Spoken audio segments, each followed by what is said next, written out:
in mind, that was just the first pilot episode. We have a lot bigger plans for the series. What we actually plan on doing is having a lot of video game related elements in this series. With respect to PAX partnership, obviously, they have all the know-how, we just write the thing. Alright, so now what we'd like to do, we got about 20-25 minutes left. We'd like to open up the floor to question and answer. Anything you have, like I said, anything about YouTube, about gaming in general, plans, anything, and it could be for any of us. It doesn't have to particularly, just be for me. Yes, sir? DSP, I loved your playthrough of Skyrim. Naked Ilya. Yes, Naked Ilya. Nice apparel bug in that game where she's in brown panties. Yes, very nice. So anyway, I was wondering about your Final Fantasy 13-2 playthrough. Will it be on your other channel, and are you gonna rush through it like the last game, or are you gonna play slow and steady like Skyrim? Trying to say I rush through games, man? What's wrong with you?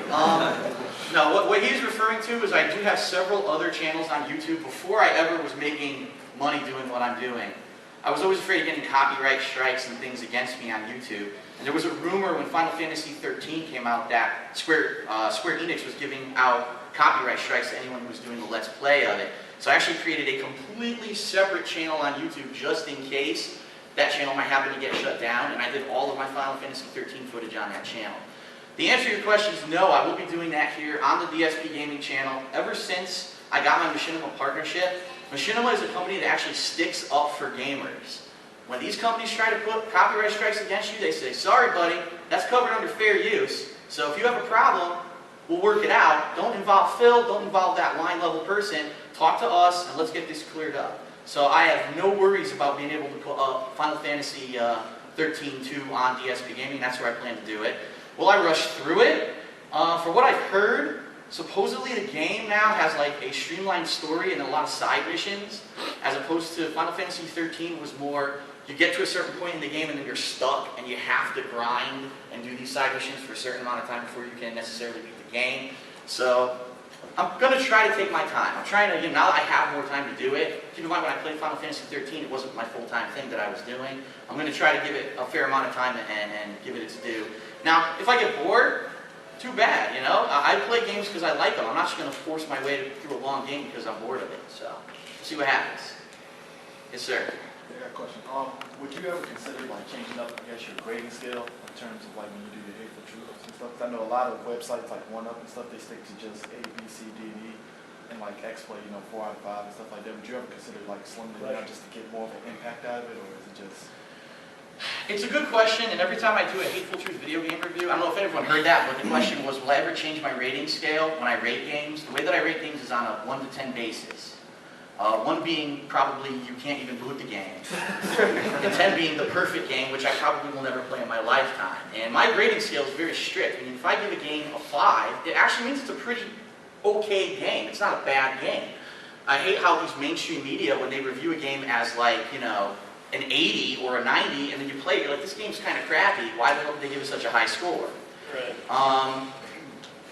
The thing that I like to do with my reviews, which anyone who's seen them, is I not only give it a score, but I also spend a lengthy amount of time explaining the pros, the cons, and then actually explaining the kind of gamer that I think would like to play that game. So even if you completely skip my score, if you watch my whole review, you'll still get an idea of whether or not you're going to like that game.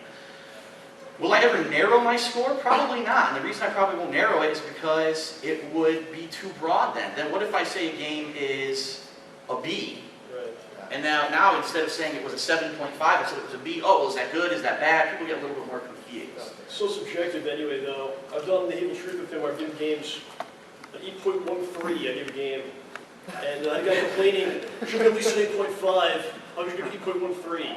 So, I don't know. Well, I mean, that's where it's kind of confusing, because I kind of hate people that put 0.5 or something. Yeah, I did it on purpose just to be annoying, because it's all very subjective. And Yeah. there's no perfect way to rate stuff. I always like to say, buy it, rent it, throw it out, burn it. Categories, it's hard to be this is a 8.756 out of 9.4. Yes, sir. With all the fighting games that are coming out this year, it's actually two questions. Number From one, New York Comic-Con, right? yeah, What's up, you guys guys? are Comic-Con. Basically, I want to know, number one, are you guys bringing back East Coast Customs at all? Howard, here's what I just said about this. Some Chris for you. Depends. Depends on what Phil wants to do. Hey, you own the channel, so. Well, actually, the second part of the question is, because I know, how you feel about, say, like Street Fighter, and as opposed to how the fighting games used to be. Do you feel like, your passion for fighting games would renew a little bit this year? Do you think it's going to stay the same? I'm still, we've talked about it like in very lengthy discussions about new fighting games, and I still stick to what I don't know if you guys probably seen him on the stream, is Riz. He's in Pakistan right now, so I was talking to him a couple days back, and I think we're going to give Street Fighter 4 a chance, arcade edition. So Oh yeah? yeah, Dan Dice playing. So what So. you're streaming, how are you streaming? What's that? You're streaming at Twitch TV? Yes, I do streaming at twitch.tv/don'tblow this. We just got partner status, so I'm really excited about it. I really thank you guys for supporting us. We're doing I think it's a tournament every other week. When we get back on the 15th, we're doing a Marvel 3 tournament in Waterbury. Following week, we're doing I think it's like Super Street Fighter 4, Marvel 3, maybe even KOF. But KOF in our area is it's not very well received. So. Better speak nice about KOF, got Terry Bogard. No, I like KOF. Whoa, chill. You're insulting. Yeah, Oh, KOF. I like KOF, but it's not very well received. Our state is more of like a Marvel state. It's not even Street Fighter state in general. So. In regards to East Coast Customs in particular, what he's speaking about is in late 2010? Yeah. We started customizing joysticks and 2009. No, it's 2010. no, it was 2010. And we did custom art, custom buttons, and we did that for a couple months. It was a lot of fun, and the fans loved it. But the problem is now, because there are so many fighting games that have been released in the past couple of years, the actual just base cost to buy a generic joystick is really high. I mean, we were buying those things for what, like $50 to $75 a pop. Now you got to pay over $100 just for the base joystick. We're pretty busy too. We have stuff going on. And that's the other thing too. Back then, we weren't really sure what was going to be happening, if this was going to work out full time for me doing footage and stuff. And that was kind of like a neat hobby when we did it. But I think for now, the East Coast Customs are on hiatus. As for my personal opinion on fighting games right now, will I get back into them? Well, I'm kind of excited for a lot of the releases in 2012, like Soul Calibur 5, Street Fighter Cross Tekken, even though a lot of the competitive community is kind of up in arms. Still looks like it's going to be a fun game. And Skullgirls, so there's a couple interesting fighters that I will definitely cover them. Will I play them competitively? I don't know. I have to really get my hands on them first. Will I ever get back into competitive Street Fighter? I don't know at this point. I'm a little bit turned off at what's been happening with the gameplay of those games, but I've kind of gone on about that a lot and ranted in my videos about it, so anyone who watches those kind of knows my feelings. That's why you like KOF. It's kind of like back to the old school ways. Yeah, KOF is definitely a lot more old school, and I like that game right now more than I like the Capcom games, which is saying something. Oh, at the end, do you guys mind signing my joystick? Absolutely. Yeah. Sign anything anyone has, Yes. even clothing. Yes, in the back. Okay, so I'm wondering if your popularity on YouTube occurred naturally and organically, or if you went through extra efforts to promote yourself on other areas of the internet. That is an excellent question. The answer is I did no promotion anywhere outside of YouTube on the internet. I never went to another website and started spamming my videos here, watch this, watch that. It was always pretty much just focused straight on my own stuff. Let the people naturally come and see it for themselves. Let it spread by word of mouth and grow organically. And if you really want my honest opinion, I think that's why I kind of naturally became as popular as I was. I wasn't the guy shoving myself down your throat with a video on Machinima every week, or the guy who was on every other forum of every gaming website saying, watch this, watch that. And I think a lot of my fans like that about me, that I'm not always trying to be over impulsive or force myself on anyone. I'm just myself.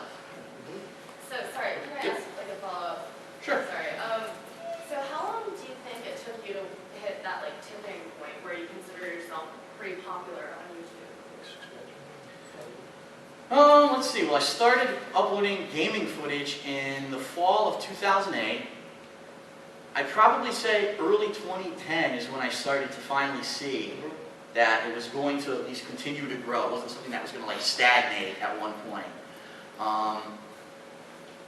And it's kind of funny, what actually ended up happening, remember I told you how this original channel had gotten shut down because of false copyright claims from haters.